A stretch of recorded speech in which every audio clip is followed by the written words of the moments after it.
2024 లేదా 25లో డిగ్రీ లేదా బీటెక్ చదివారా? సాఫ్ట్వేర్ జాబ్ కోసం ఎదురు చూస్తున్నారా? అయితే కోడ్ జ్ఞాన్ 100 డేస్ కోర్సులో చేరండి, జాబ్ సాధించండి. నమస్కారం సార్. నమస్కారం. అంటే ఇప్పుడు చాలా మంది కూడా వాళ్ళకి నచ్చింది కొనేసుకుంటూ ఉంటారు. ఐఫోన్ అయినా లేదంటే ఏసీ అయినా లగ్జరీ ఎక్కువగా ప్రిఫరెన్స్ ఇస్తూ ఉంటారు. అండ్ వెహికల్స్ని కొనడము చాలా హై బడ్జెట్లో కొంటూ ఉంటారు. అండ్ ఇంకొక వైపు మనం చూస్తే బంగారం. ఇవి రెండింటిని మనం కంపేర్ చేస్తే ఇప్పుడు కార్ కొన్నా, ఏసీ కొన్నా, లేదంటే ఐఫోన్ కొన్నా అవి మనకి సర్వీస్ ఇచ్చేది చాలా తక్కువ రోజులే. దాని వాల్యూ అనేది మనకి ఇక్కడ తగ్గుతూ ఉంటుంది.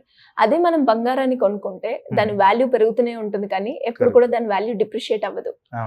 సో ఈ పారామీటర్స్ లో మనం చూసుకుంటే బంగారానికి ఎక్కువగా ఉంది కాబట్టి ఎవరైనా కూడా బంగారాన్ని కొనుక్కోవాలి. ఇక్కడ రెడ్యూస్ చేసుకుంటూ అంటే ఎలా ముందుకెళ్ళొచ్చు, ఎలా సేవ్ చేసుకోవాలి మనీని? ఇది రెండు కూడా ఇంపార్టెంట్ యాక్చువల్లీ. అంటే ఇందులో ఒకటి ఇంపార్టెంట్, ఇంకొకటి ఇంపార్టెంట్ కాదని చెప్పలేము. ఎందుకంటే ఇప్పుడు ఏసీ లేదనుకోండి, సమ్మర్లో మనకి చాలా ప్రాబ్లం వస్తూ ఉంటుంది. అదే వాషింగ్ మిషన్ లేదనుకోండి, మళ్ళీ మాన్యువల్గా ఉతుక్కోవాలి అంటే దాని రిలేటెడ్ ప్రాబ్లం ఉంటుంది. సో ఈ యుటెన్సిల్స్ అన్నీ కూడా లైక్ కన్జ్యూమర్ గూడ్స్ అన్నీ కూడా చాలా important in life. At the same time అదే మనీ మనం బంగారానికి పెడితే వాల్యూ అనేది పెరుగుతూ ఉంటుంది, అది వేరే. మూడోది ఏంటంటే ఇన్వెస్ట్మెంట్స్ వైజ్ ఇంకొకటి ఉంటుంది. Actually 3 assets classes. ఒకటి ఏంటంటే ఖర్చు అనే దాని గురించి మనం మాట్లాడుకుంటున్నాం. రెండోది ఏంటంటే సేవింగ్ ద మనీ, డబ్బులు ఎలా సేవ్ చేసుకోవాలి, ఏ ఫార్మేట్ అనేది బెటర్ అనేది రెండోది. మూడోది ఇన్వెస్టింగ్ ద మనీ. ఇన్వెస్టింగ్ వచ్చేటప్పటికి డబ్బుల్ని ఎలా మల్టిప్లై చేయాలనేది మనం డిస్కస్ చేస్తాం. సో జనరల్గా ఏంటంటే 50% ఆఫ్ మన ఇన్కమ్ అనేది మాత్రమే మనం ఈ ఎక్స్పెన్సెస్కి, ఏదైనా ఇంటి రెంట్కైనా లేదంటే ఏమైనా కొనుక్కోవాలంటే ఏసీ కానీ ఫ్రిడ్జ్ కానీ లేదంటే ఇలాంటి ఐటమ్స్ అన్నిటికీ కూడా మన 50% ఆఫ్ ఇన్కమ్లోనే మొత్తం మనం కవర్ చేసుకోవడానికి ట్రై చేయాలి. సో రిమైనింగ్ 30% వచ్చేటప్పటికి మనం ఇన్వెస్ట్మెంట్స్ చేయొచ్చు, 20% వచ్చేటప్పటికి సేవింగ్స్ చేయొచ్చు. So 20% and 30%. అలా మనం చూసుకుంటే టోటల్ మనకు వచ్చే శాలరీ ఎగ్జాంపుల్ ఒక 50,000 ఉంటే సో డివైడ్ చేసుకోవాలి. ఒక 50% అంటే 25,000 ఒకదానికి, 30% ఒకటి, 20% ఒకటి.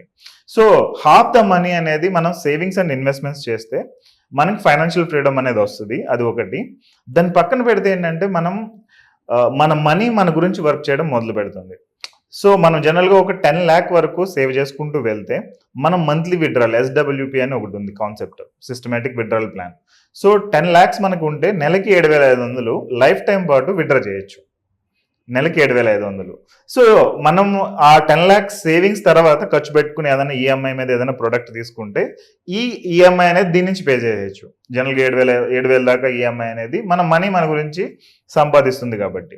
నెక్స్ట్ ఏంటంటే SWPలో మనం ఒక 10 lakhsకి వెళ్ళామంటే ఫిక్స్డ్ డిపాజిట్ రకంగా మనం చూసుకుంటే ఫిక్స్డ్ డిపాజిట్లో 10 లక్షలు 10 సంవత్సరాల తర్వాత కూడా 10 లక్షలే ఉంటుంది. బట్ SWPలో ఏంటంటే మనం 10 లక్షలు పెట్టామంటే జనరల్గా బ్యాలెన్స్ అడ్వాంటేజ్ ఫండ్స్ అని ఇస్తాము, అవి గ్రో అవుతూ 20 lakhs కూడా వెళ్ళే స్కోప్ ఉంది. సో ఇక్కడ గోల్డ్ వర్సెస్ మళ్ళీ ఇవి చూసుకుంటే, సేవింగ్స్ వర్సెస్ ఇది చూసుకుంటే గోల్డ్ అనేది యావరేజ్గా 7%, 8% రిటర్న్స్ అనేది ఇయర్ ఆన్ ఇయర్ ఇస్తుంది.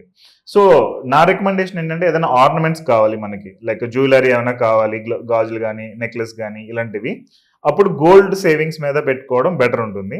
లేదు అంటే దట్ మీన్ నాకు ఒక గోల్డ్ ఒక 10 years తర్వాత 20 years తర్వాత కావాలంటే ఇన్వెస్ట్మెంట్స్లో ఆ డబ్బులు పెట్టుకుని దాని తర్వాత ఆ డబ్బులతో ఇది కొనుక్కోవడం బెటర్ ఉంటుంది. ఎందుకంటే ఇన్వెస్ట్మెంట్స్లో జనరల్గా 12%, 14% రిటర్న్స్ అనేవి యూజువల్గా వస్తూ ఉంటుంది కాబట్టి. సో ఇక్కడ రెండు ఇంపార్టెంట్. ఫస్ట్ ఏంటంటే ఇంట్లో ఖర్చులు అనేవి 50% లోపు ఉండేటట్టు మనం చూసుకోవాలి.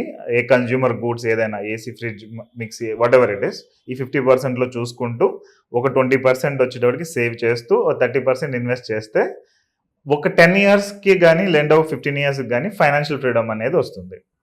లేదు అంటే ఇంకా లైఫ్ టైం ఇంకా గొడ్డలాగా చాకరీ చేయాల్సి వస్తుంది.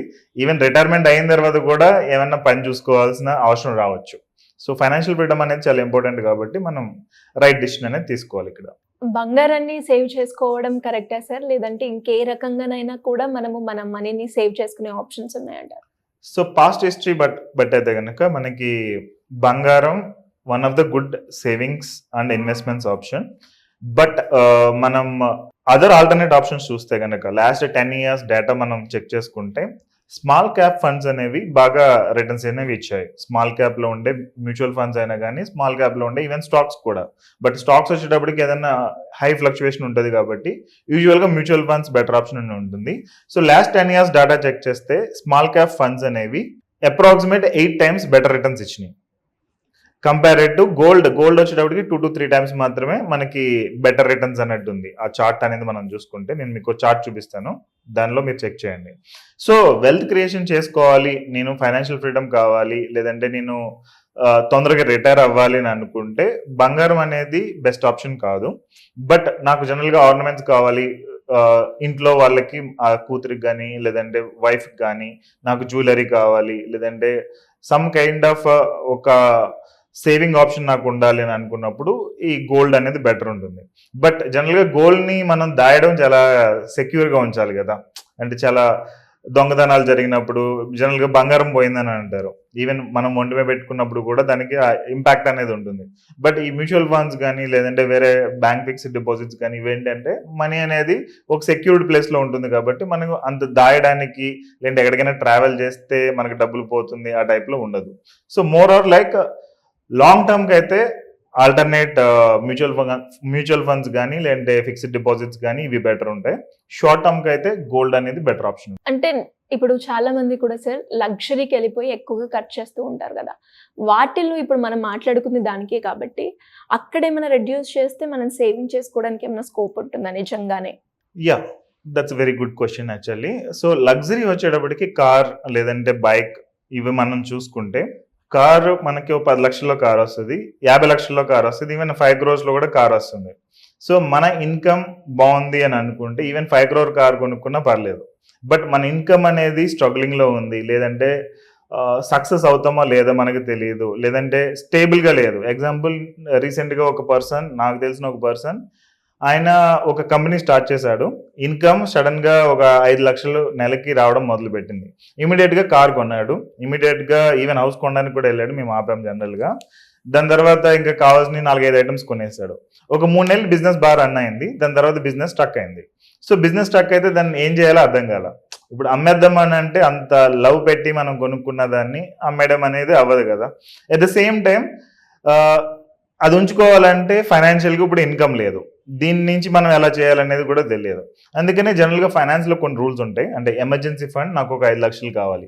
So first of all emergency fund, దాని తర్వాత సేవింగ్స్ రిలేటెడ్ ఎంత అమౌంట్ అనేది మనకు ఉండాలి. జనరల్గా ఏదైనా జాబ్ పోయినా లేదంటే వేరే ఏదైనా ఎమర్జెన్సీ మెడికల్ ఇష్యూ వచ్చినా హ్యాండిల్ చేయడానికి ఒక 1 or 2 lakhs దానికి పక్కన ఉండాలి. అండ్ దాని తర్వాత ఏంటంటే సేవింగ్స్ అమౌంట్ అనేది, తర్వాత ఇన్వెస్ట్మెంట్స్, దాని తర్వాత మనం ప్రొడక్ట్స్ కొనడం అనేది చూసుకోవాలి. సో అది మన కేటగిరీలో ఉంటే మనం కొనవచ్చు. ఎగ్జాంపుల్ ఒక ఐఫోన్ కొనాలని అనుకోండి, మన దగ్గర మినిమం 3 లక్షలు ఉన్నప్పుడు 5 లక్షలు ఉన్నప్పుడు ఐఫోన్ కొనుక్కోవడం ఓకే. కానీ నా దగ్గర 20,000 ఉంది, బట్ నేను ఐఫోన్ కొనేసాను అనుకోండి, మిగిలిన ఈఎంఐ పెట్టుకుని, ఇది నేను స్ట్రగ్లింగ్ ఫేజ్లో ఉంటాయి ఏదైనా జాబ్ ప్రాబ్లం అయితే. సేమ్ వే ఒక బైక్ కొనాలంటే నా దగ్గర ఒక 5 లక్షలు 7 లక్షలు ఉన్నప్పుడు ఒక 1 లక్ష రూపాయలు పెట్టి బైక్ కొనుక్కోవచ్చు, ఈవెన్ ఈఎంఐ అయినా పర్లేదు. బట్ నా దగ్గరికి 1 లక్ష రూపాయలు రాగానే నేను బైక్ కొనేసాను అంటే అది మళ్ళీ వెల్త్ జనరేషన్లోకి రాదు. సేమ్ వే ఒక కార్ కొనాలి, ఒక 10 లక్షల కార్ కొనాలంటే నా పోర్ట్ఫోలియోలో అట్లీస్ట్ ఒక 50 లక్షలు ఉండాలి. ఇది మనం లాజిక్ కరెక్ట్గా పెట్టుకుని వర్క్ చేస్తే కనుక అవుతుంది. సో సేమ్ వే హౌస్కి అయితే కనుక కొంచెం కాంట్రవర్సీ అవ్వచ్చు, బట్ హౌస్కి అయితే మినిమం ఒక 3 నుంచి 4 కోట్లు ఉంటే హౌస్ అనేది కొనుక్కోవచ్చు. బట్ చాలా మంది ఏంటంటే అంత సంపాదించే టయానికి ఒక 20 years టైం పట్టేస్తుంది. సో అప్పుడు కొనుక్కోమంటే రేట్లు పెరిగిపోతాయి. సో అందుకని చెప్పి ఇప్పుడు నేను ఇప్పుడే కొనేస్తాను అని చెప్పి మోస్ట్లీ లోన్కి వెళ్ళిపోతూ ఉంటారు. ఇదేంటంటే మన ఫ్యూచర్లో ఉండేదాన్ని ఇప్పుడే ఖర్చు పెట్టేస్తున్నాం కాబట్టి next 10 years 20 years hard work చేసి ఆ లోన్ అనేది క్లియర్ చేయాల్సి వస్తుంది. Thank you sir, thank you so much. Thank you so much. Suman టీవీలో మీ పర్సనల్ అండ్ బిజినెస్ ప్రమోషన్స్ కోసం కింది నెంబర్కి కాంటాక్ట్ చేయండి.